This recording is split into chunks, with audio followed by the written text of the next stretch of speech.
Lindi hii na Mtwara mliambiwa kwamba mnaletewa utajiri wa gesi. Uongo kweli? Miaka 12 iliyopita walichukuliwa mashehe hapa, walichukuliwa viongozi wa dini, maaskofu. Wakati ule Baruani alikuwa bungeni, mimi nilikuwa sijaenda bunge wakati ule. Wakapelekwa Norway, wakapelekwa Malaysia, wakapelekwa na nchi nyingine ambazo watu wake wameendelea kwa sababu ya gesi. Na wakati ule serikali yetu ikiwa chini ya Rais Kikwete walikopa kutoka Exim Bank of China zaidi ya bilioni 9 za Kimarekani kujenga pipe ya gesi kutoka hapa kwenda Dar es Salaam kwa ajili ya kupeleka gesi Dar es Salaam na maeneo mengine. Na wakati ule hata bwawa la Mwalimu Nyerere lilikuwa halijaanza kufikiriwa. Tuliambiwa kwamba tunaenda kuletewa umeme wa gesi na itakuwa ni mwarobaini kwa matatizo ya umeme wa nchi. Nasema uongo, nasema ukweli? Mkoa wa Lindi una kilomita za mraba 66,000. Ukichukua nchi ya Israeli inaingia Lindi mara 3. Na mkoa wa Lindi huko nyuma ndio ulikuwa unalima mkonge, mnalima korosho, mnalima ufuta, mna bahari, mna Seru iko hapa, na Seru ni kubwa hata kuliko nchi ya Rwanda peke yake. Lakini leo tumefika Lindi, hali ndio hii hapa. Huhitaji kuambiwa Lindi ambayo kabla ya uhuru mabenki makubwa duniani yalikuwa yanakuja hapa kuwekeza hapa kwa sababu ya mkonge. Mnajua mkonge ndio unatumika kutengeneza viti vya magari na makapet na vitu mbalimbali vya thamani duniani. Sasa ndugu zangu, kama alivyosema Leba, umaskini wa nchi hii ni umaskini wa kutengeneza na viongozi tulionao. Viongozi wa serikali waliopo wamekaa madarakani kwa zaidi ya miaka 63. Wamegeuza eneo hili ambalo lingekuwa leo lina kiwanja kikubwa cha ndege, ndege zinatua zinaleta watalii, wanakuja kwenye fukwe hapa. Kungekuwa na mahoteli makubwa hapa Lindi.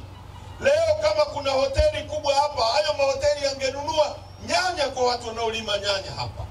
Leo kama wewe ungekuwa unalima nyanya hapo, wakinunua nyanya kutoka kwako, pesa ikitoka Ulaya inaingia kwa mwenye hoteli, inakuja kwako na elima nyanya. Wewe ungemwagiza bodaboda afuate nyanya nyingine shambani, yule bodaboda angepata hela, angenunua mafuta kwenye mtu anayeuza mafuta, yule angepata hela, angejenga kituo kingine, angeajiri mtu mwingine, fedha ingekuwa kubwa zaidi.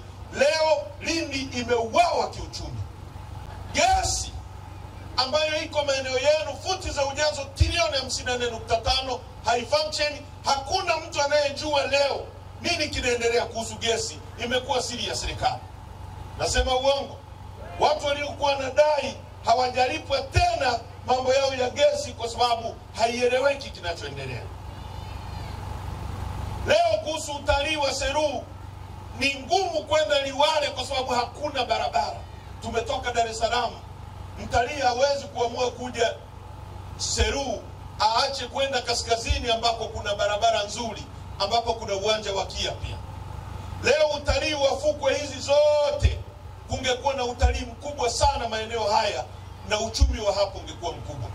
Leo uvuvi baharini ungekuwa mkubwa kwa sababu bahari iliyoko kwenye nchi hii 60% iko kwenye mikoa ya Lindi na Mtwara. Unaenda nchi kama Norway, mwaka jana peke yake uvuvi wa bahari kuu wamepata mapato ya zaidi ya bilioni 9 dola, ambazo ni trilioni 30, karibia asilimia 80 ya bajeti ya nchi yetu ni uvuvi wa mwaka mmoja. Vijana wetu hawana ajira kwa sababu watu walioko madarakani hawana uwezo, ni wa binafsi, hawataki kuwekeza kwa viongozi, kwa wananchi ili wananchi wapate maisha. Mwaka jana ripoti ya CAG iliyotoka, kumeibiwa, yani fedha ambazo zimepotea zaidi ya bilioni 317. CAG anasema ni matumizi yasiyoeleweka, yani matumizi ambayo hayaeleweki, yasiyokuwa na msingi. Bilioni 317. Nyie hapa ili mjenge kiwanda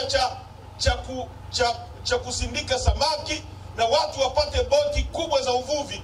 Mnahitaji chini ya bilioni 10 kujenga hicho kiwanda kiwapatia ajira hapa, lakini serikali yenu zaidi ya bilioni 317 zinapotea kwa mwaka mmoja tu, na nyie mnabaki maskini. Kwa ndugu zangu, tumekuja hapa kuwaomba kwamba tumekuwa chini ya utawala huu kwa miaka 63 na wameshindwa kuondoa ujinga, wameshindwa kuondoa maradhi, wameshindwa kuondoa umaskini. Na namna ya kuondoa madarakani, lazima tuwe na tume huru ya taifa ya uchaguzi, ili tuweke watu madarakani watakao kwenda kusimamia nchi hii ambayo Mwenyezi Mungu ameibariki sana. Ukienda kule kwetu Tarime ni dhahabu. Hii nchi ni nchi ambayo ina Tanzanite, haipatikani kwingine kokote duniani isipokuwa Tanzania. Hii ni nchi ambayo ukienda kule Kabanga kuna nickel na cobalt, madini yanayotumika kutengeneza ndege na yanayotumika kutengeneza betri za simu yanatoka Tanzania. Hapo kwenu Seru kuna madini ya urani yanayotumika kutengeneza mabomu ya nyuklia duniani. Lakini watu wetu ni maskini. Maisha ndiyo haya, mnaona wenyewe mnavyoishi. Ili tuwaondoe hawa watu, lazima tuwe na uwanja ambao unalingana, ili tupige mechi ambayo ni sawa sawa. Lema ametumia muda kueleza jinsi ambavyo tume inaundwa na watu wanaosimamia uchaguzi wakoje. Labda mimi niwape mfano ambao rahisi tumtaelewa.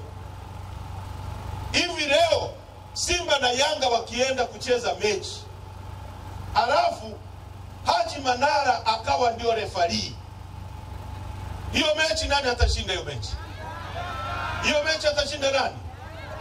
Hata kama hakuna penalty, mtu amechezewa rafu katikati, Haji mimi ninavyomjua atapeleka kutenga penalty kwenye kile cha penalty. Uongo kweli? Ndio huo uchaguzi ambao sisi wanatulazimisha sisi tuingie. Uchaguzi ambao Lefa anatoka CCM, Kamisa anatoka CCM, Lenzman anatoka CCM. Unategemea nini hapa? Ndio maana uchaguzi wa nchi hii tuliondolewa sisi bungeni, tumenyang'anywa mitaa yote, tumenyang'anywa kata zote, na bado umaskini ni mkubwa. Unaenda nchi kama Dubai, wanachukua maji ya bahari kama ya kwenu, wanafanya kitu kinaitwa desalination, wanaondoa chumvi, wanayaingiza kwenye mabomba, kila mtu ana maji. Lakini sisi tuna bahari hapo, watu hawana maji. Basi kama maji ya bahari ni tatizo, kwa nini tusichukue maji? Nchi hii imezungukwa na ziwa Victoria liko Tanzania, ziwa Nyasa liko Tanzania. Watu wetu wanakosaje maji miaka 60 baada ya uhuru? Maji yaliyoko chini kwenye nchi hii ni mengi kuliko yaliyoko juu ya uso wa dunia.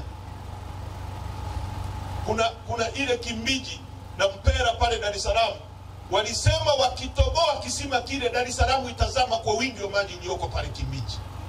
Lakini watu wetu hawana maji miaka 63 baada ya uhuru. Kwa ndugu zangu, principle ya uchaguzi, wazungu walisema kama hakuna representation hakuna kufanya uchaguzi, kama hakuna uwakilishi hakuna kulipa kodi. Kwa hiyo tumekuja kuwaomba mtuunge mkono kwenye kampeni yetu ya no reforms no election, ili mwaka huu tusimamishe uchaguzi, tubadili sheria za uchaguzi, kukisha kuwa na free and fair election, tuingie uwanjani sisi na CCM. Dakika 90 hazitoshi, 45 tu watakuwa wako nje uwanja, kwa sababu watakuwa wamepigwa goli zaidi ya 10. Uongo kweli?